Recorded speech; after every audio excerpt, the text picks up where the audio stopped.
জি। বিসমিল্লাহির রহমানির রহিম। প্রিয় বাংলাদেশ,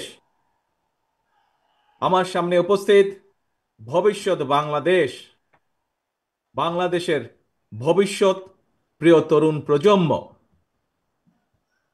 আপনারাই আগামীর বাংলাদেশ। আপনারাই বাংলাদেশের সম্ভাবনাময় আজকের এই লাখো তরুণ মুখ। আপনারাই বদলে দিতে পারেন আগামীর বাংলাদেশ। এই তারুণ্যই ফ্যাসিবাদ মুক্ত বাংলাদেশে প্রতিষ্ঠা করবে নিজেদের অধিকার। প্রবীণের প্রজ্ঞা, পরামর্শ আর তারুণ্যের শক্তিতেই ইনশাল্লাহ নির্মিত হবে ৭১ থেকে ২৪ পর্যন্ত লাখো শহীদের আকাঙ্ক্ষার সেই প্রত্যাশিত বাংলাদেশ।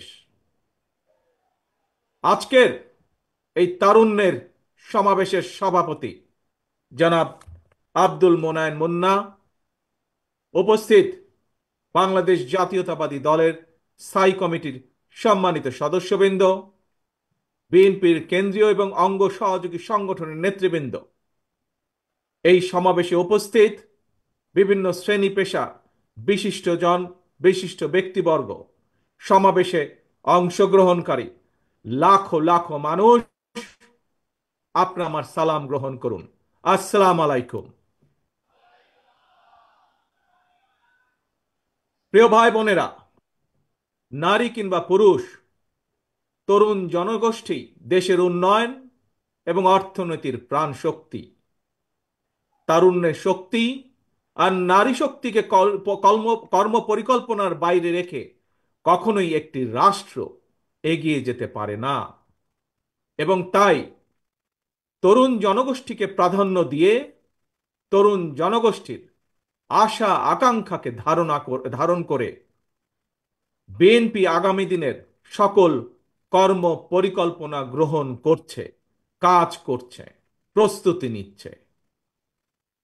দেশের তরুণ জনগোষ্ঠীর কাছে বিএনপির কর্ম পরিকল্পনা তুলে ধরার লক্ষ্যে আপনারা দেখেছেন গত ১ মাসে সারা দেশের বিভাগীয় শহরগুলোতে তারুণ্যের সমাবেশ অনুষ্ঠিত হয়েছে। একই সাথে যেদিন সমাবেশ অনুষ্ঠিত হয়েছে তার আগের দিন ভিন্ন মত এবং ভিন্ন শ্রেণী পেশার তারুণ্যের প্রতিনিধিদের নিয়ে অনুষ্ঠিত হয়েছে সেমিনার।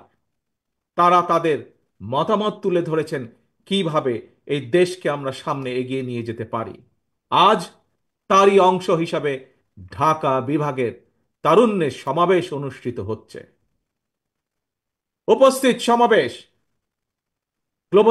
গ্লোবালাইজেশনের এই সময় মানুষের আকাঙ্ক্ষা এখন আর স্বপ্ন দেখার মধ্যে সীমাবদ্ধ নয়। এখন সকলের সামনে সম্ভাবনার সকল দ্বার উন্মুক্ত।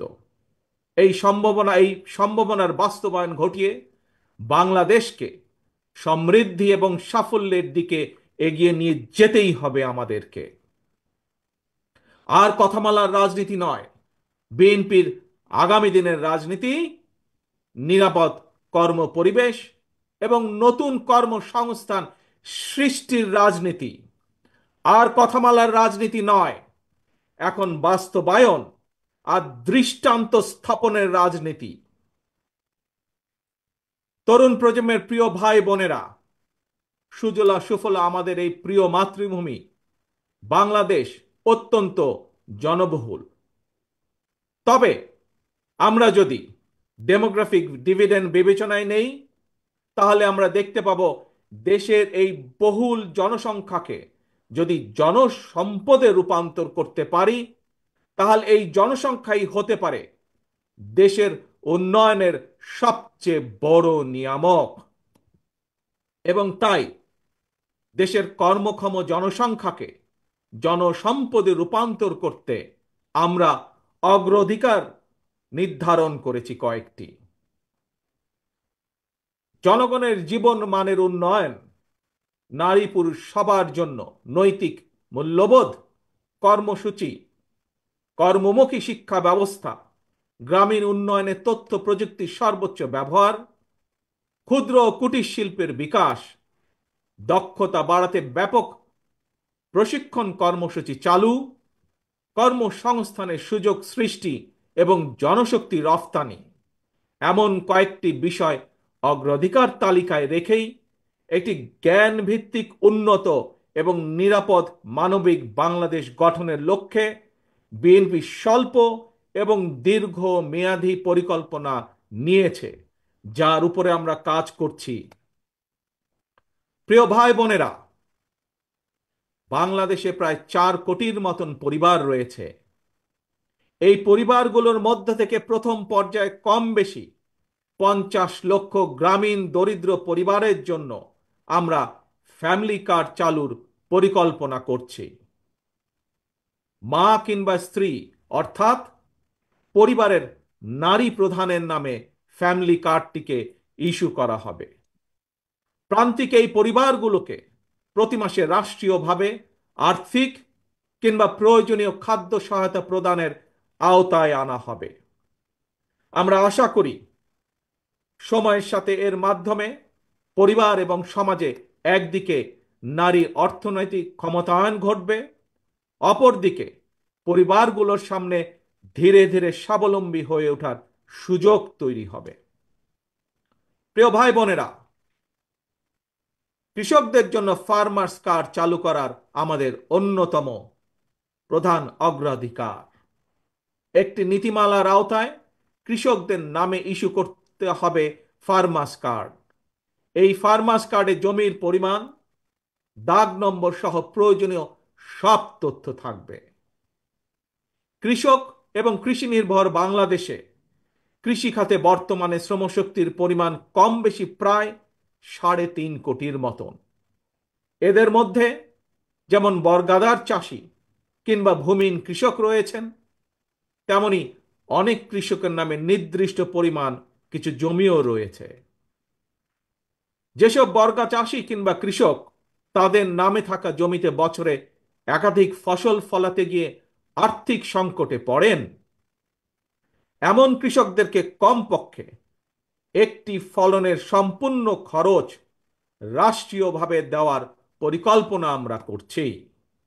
উৎপাদনের জন্য ফার্মার্স কার্ডের মাধ্যমে এভাবেই সরকারি সহায়তা পেলে উৎপাদন যেমন একদিকে বাড়বে, তেমনি কোনো কৃষি জমি অনাবাদি থাকবে না এবং একই সাথে ভূমিহীন কৃষকদের জন্য কর্মসংস্থান সৃষ্টি হবে। প্রিয় সমাবেশ, ব্যক্তি, পরিবার এবং দেশের উন্নয়নের জন্য অবশ্যই বেকারত্ব একটি বড় সমস্যা। জনগণের রায় বিএনপি রাষ্ট্র পরিচালনার দায়িত্ব পেলে সরকার গঠন করার প্রথম দিন থেকেই বিভিন্ন সেক্টর ভিত্তিক কর্মসংস্থান সৃষ্টির পরিকল্পনা বাস্তবায়ন হবে। বিএনপির প্রথম এবং প্রধান অগ্রাধিকার হবে এটি। এই জন্য দেশে বিদেশে কর্মসংস্থান সৃষ্টির খাতগুলোকে চিহ্নিত করার কাজ এরই ভেতরে আমরা হাতে নিয়েছি। প্রিয় ভাই বোনেরা, বর্তমান বিশ্ব তথ্য প্রযুক্তির বিশ্ব। এই সময় বিশ্ব বাজারের সঙ্গে দক্ষতা এবং যোগ্যতার প্রতিযোগিতায় টিকে থাকতে হলে অবশ্যই তথ্য প্রযুক্তি এবং কারিগরি শিক্ষায় দক্ষতা অর্জনের কোনোই বিকল্প নেই এবং সে কারণে আমরা একটি নির্দিষ্ট বয়স থেকে তরুণ প্রজন্মকে নৈতিক এবং কর্মমুখী শিক্ষায় প্রশিক্ষিত করে গড়ে তুলতে চাই।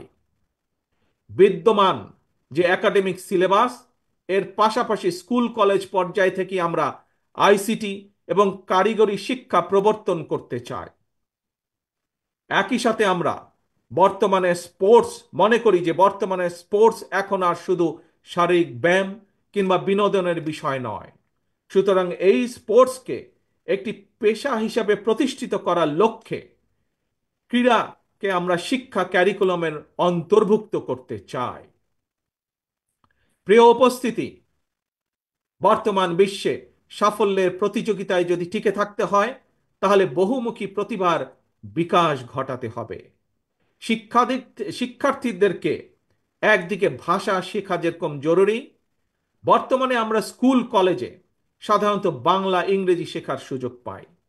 তবে এর পাশাপাশি আমরা যদি আরও কিছু ভাষা, যেমন আরবি, ম্যান্ডারিন, জার্মান, ফ্রেঞ্চ সহ এ ধরনের বহুল প্রচলিত একটি তৃতীয় ভাষা, এবং যদি সম্ভব হয় তাহলে চতুর্থ ভাষা হিসেবে আরেকটি ভাষা শিখাতে পারি, তাহলে আমি ব্যক্তিগতভাবে বিশ্বাস করি বাংলাদেশের ভবিষ্যৎ সন্তানদের জন্য বিশ্ব বাজার উন্মুক্ত হয়ে পড়বে।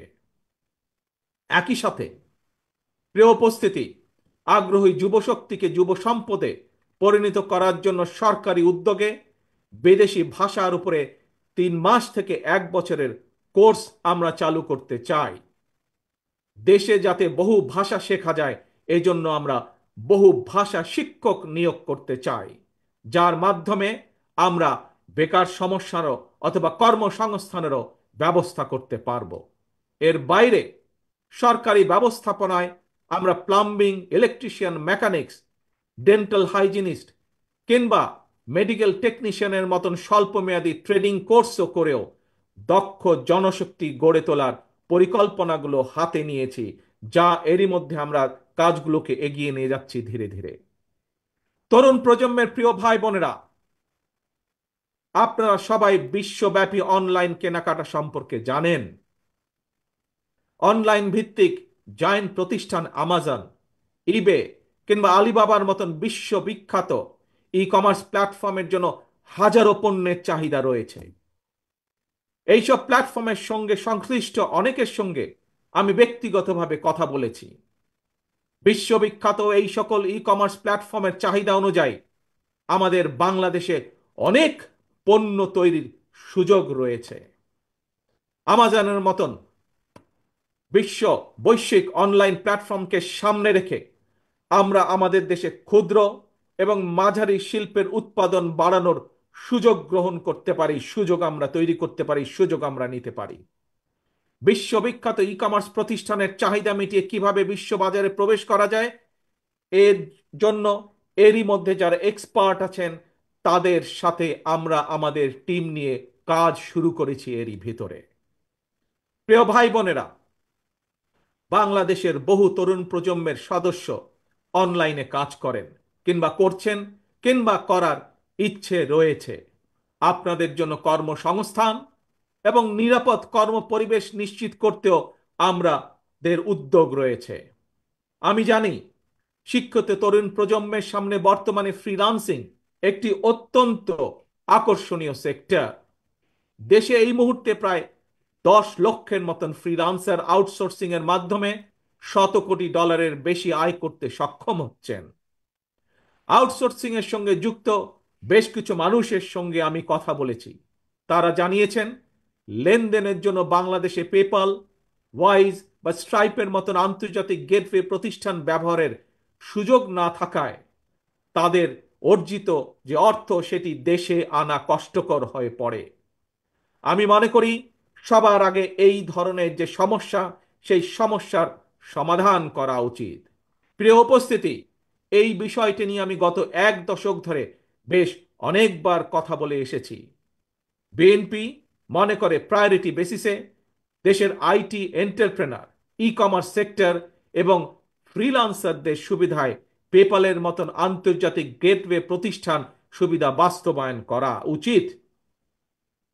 বাংলাদেশে পেপাল সুবিধা নিশ্চিত করা গেলে, যার লক্ষ্য আমাদের রয়েছে, তাহলে লক্ষ লক্ষ ফ্রিল্যান্সারদের কাজের সুযোগ বাড়ার পাশাপাশি দেশে রেমিটেন্সের পরিমাণও বাড়বে ইনশাল্লাহ।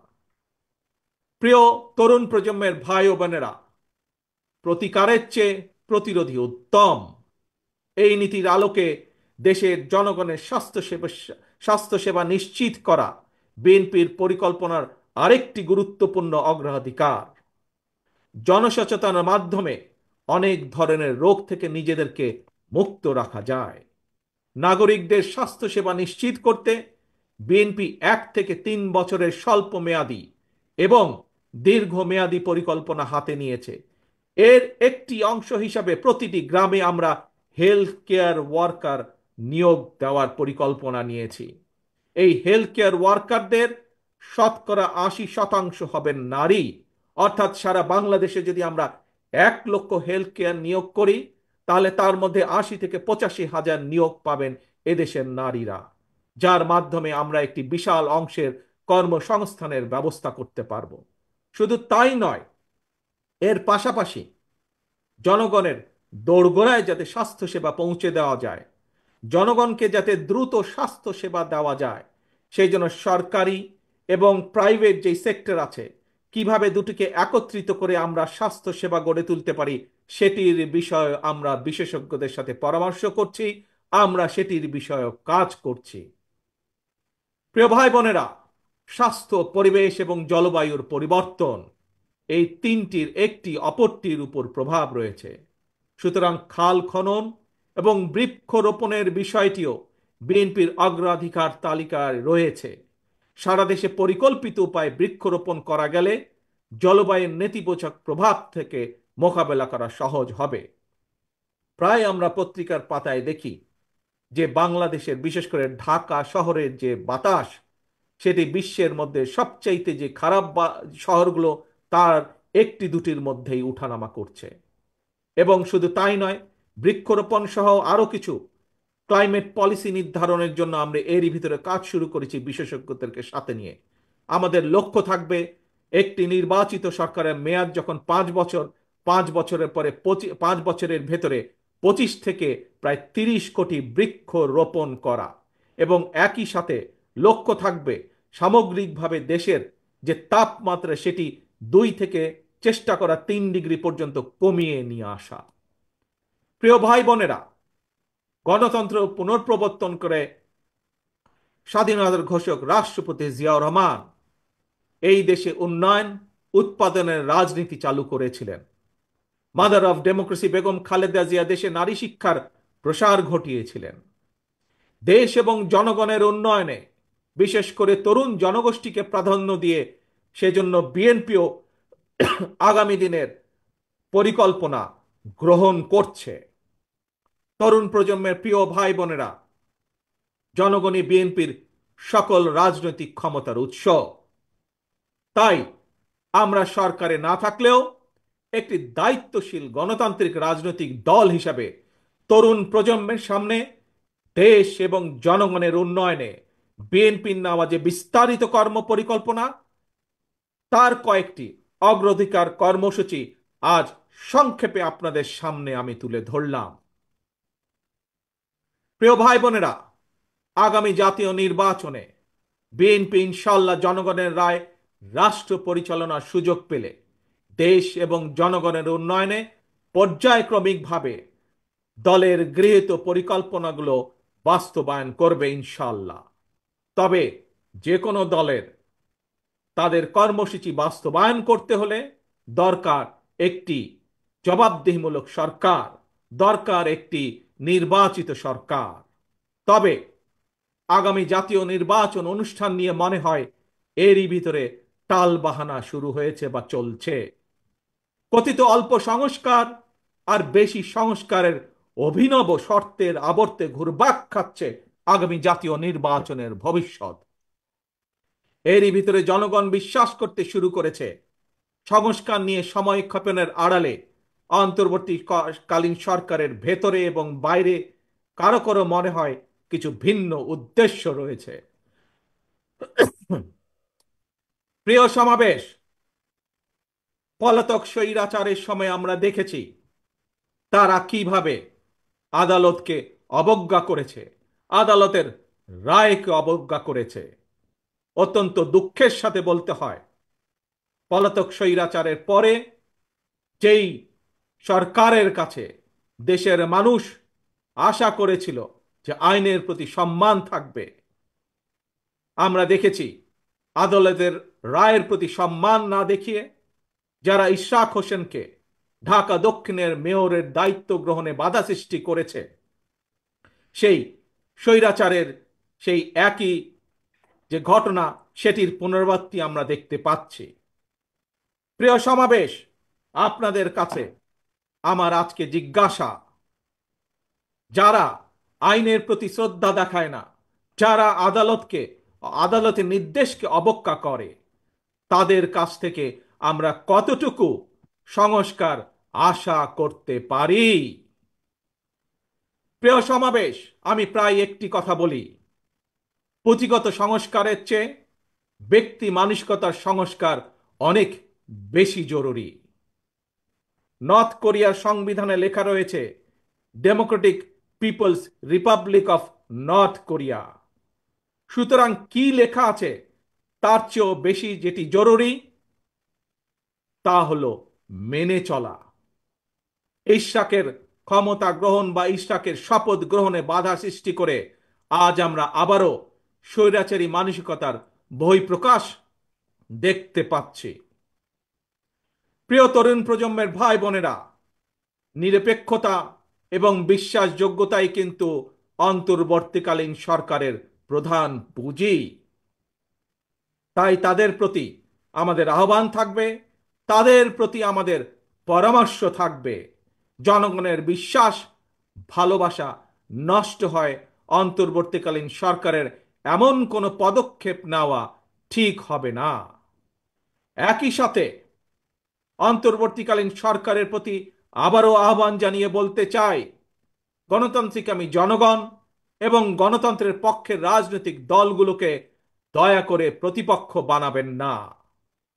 যদি আপনাদের কেউ রাষ্ট্র পরিচালনায় থাকতে চায় তাহলে সরকার থেকে পদত্যাগ করে জনগণের কাতারে আসুন, নির্বাচন করুন।